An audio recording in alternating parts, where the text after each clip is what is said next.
жүректегі мұз сериалындағы мелек рөлін сомдаған кейіпкер Хafsanur Sancaktutан 2000 жылы 20 наурызда Түркияның Стамбул қаласында дүниеге келген.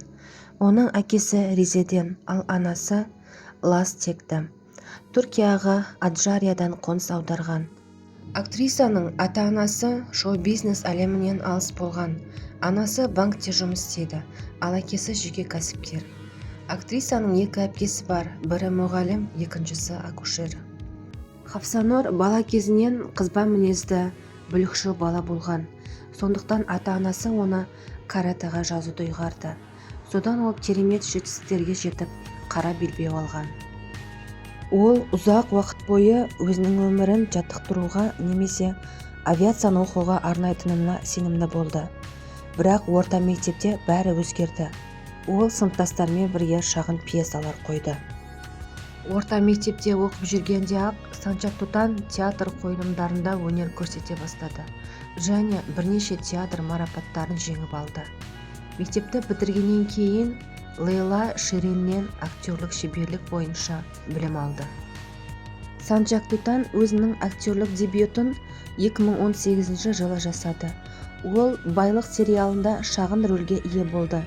Алайда рейтингі төмен болғандықтан 4 эпизодтан кейін тоқтатылды. Бірақ Метин Балекоглу жас талантты байқап, оны Гүлпері фильміне түсуге шақырады. Дегенмен Хafsanurға халықаралық атақ әкелген оның бірнеше айдан кейін эфирге шыққан «Махаббат сені жылатады» сериалындағы рөлі болды. Содан Hafsanur көптеген сериалдарға түсе бастады. 2021 жылы соңғы жас телехикаясында Ягмур қара рөлін сомдады және сериал аяқталғаннан кейін жарнамалық роликтерге түсе бастады.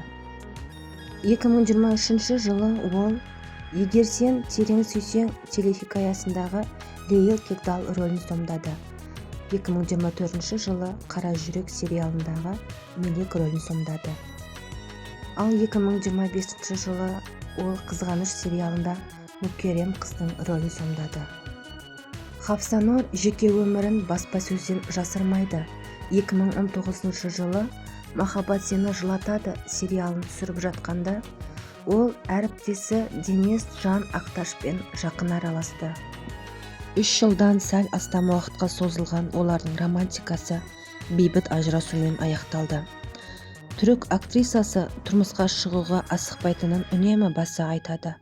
Ол үшін қарым-қатынаста тек махаббат емес, құрмет пен толық өзара түсіністік маңызды. Hafsanur бос уақытын отбасымен және жақындарымен өткізгенді жөн көреді. Ол жай ғана тамақ пісіруді жақсы көреді және жиі эксперименттер жасайды. Нәтижесінде бірегей рецепттер жасалады. Қазіргі уақытта Hafsanurдың басы бос екенін бақ өкілдері де растап отыр.